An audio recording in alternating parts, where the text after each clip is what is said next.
Dougherty, and I'm a photographer.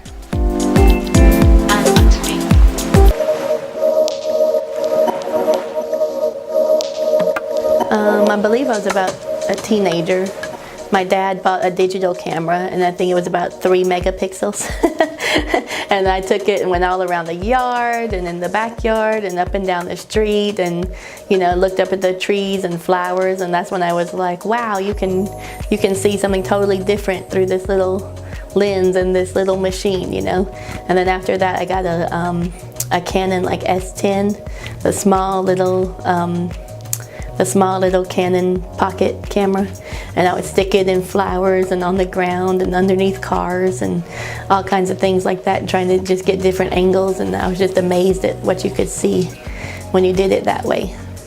I don't know if there's ever been a point. I mean, I've been shooting for almost 11 years now, and it's just slowly, you always think, oh, once I get to this point I'll be successful, and once I get to this point I'll be successful, but instead it's way more of a gradual, like, oh, I got this big job, and then you work and you just keep working and working, and, oh, I got another big job, and then you just keep working and working, and then you get more and more big jobs, and then it just kind of goes like that, or you get to shoot more of what you like and you enjoy, and that's kind of what's successful to me. Is you always think, oh, when I'm successful I'll know, or I can, I'll be able to do this or that, but it's not like it just comes up and hits you and it's like, here I am.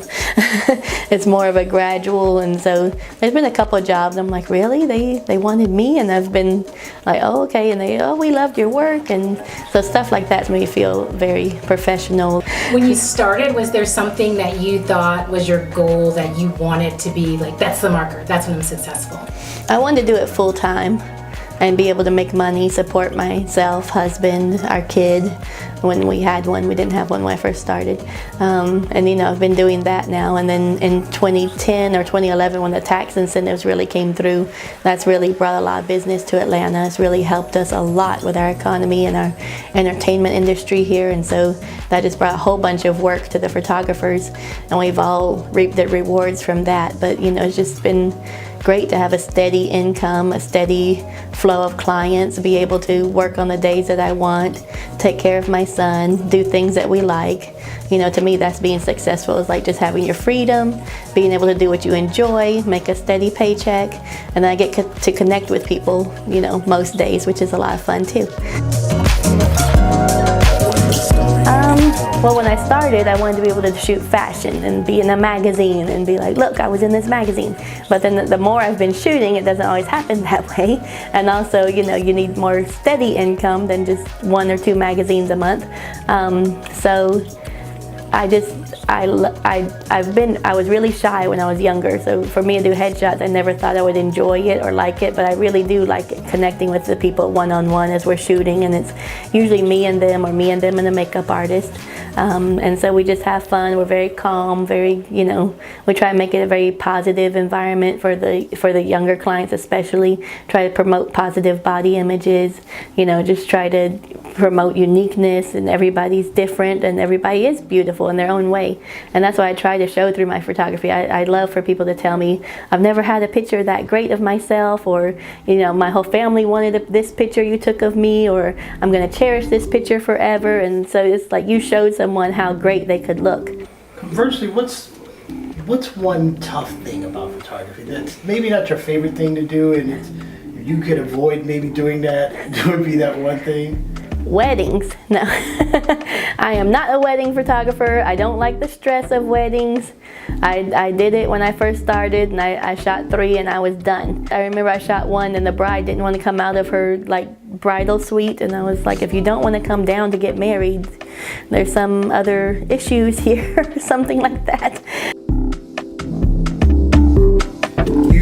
You talked about shooting with a Canon S10. I noticed you got a Canon.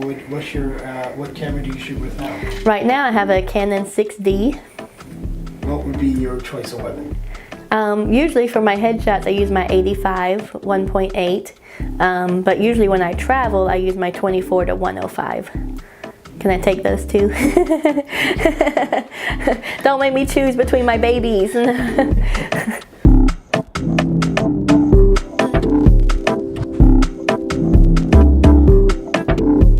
It's hard.